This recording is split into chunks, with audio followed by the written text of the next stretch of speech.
می‌کند و برای برداشتن حاصل نوتی روز حاصل روی میدان از یک زمین بهتر ظاهر می‌گردد که این غمخوری نسبت به مردم کشاورز میباشد.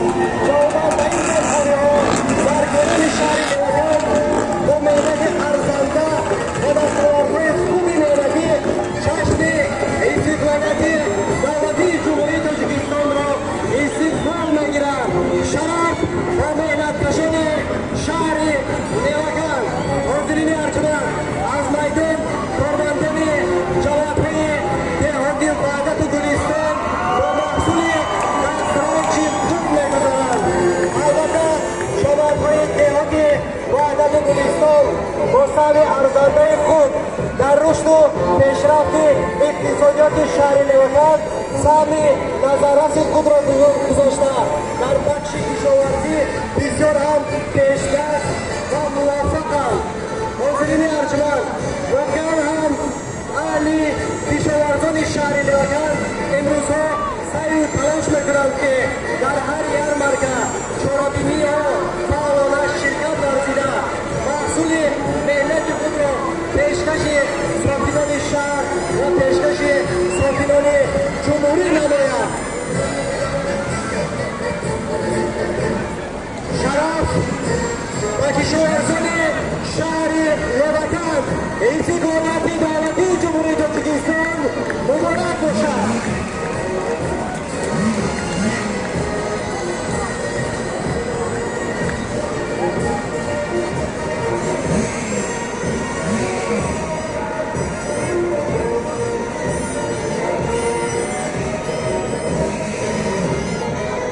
از میدان ساحه‌های جوانان و ورزشی شهر می‌گذرد. شرف و ورزشکاران شهر میوگان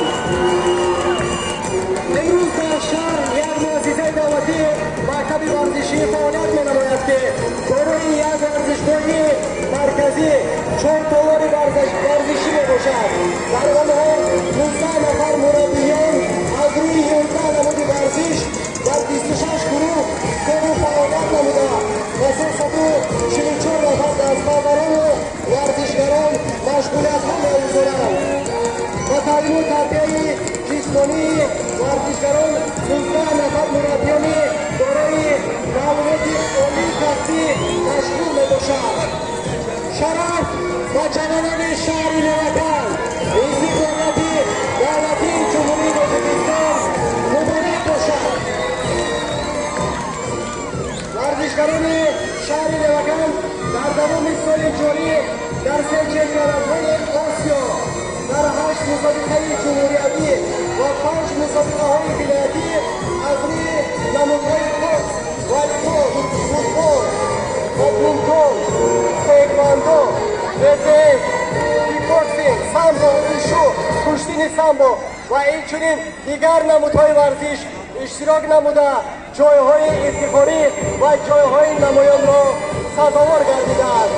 شرف و ورزشکاران شهر میوگان استقلالیت دولتی جمهوری تاجیکستان مبارک باشد.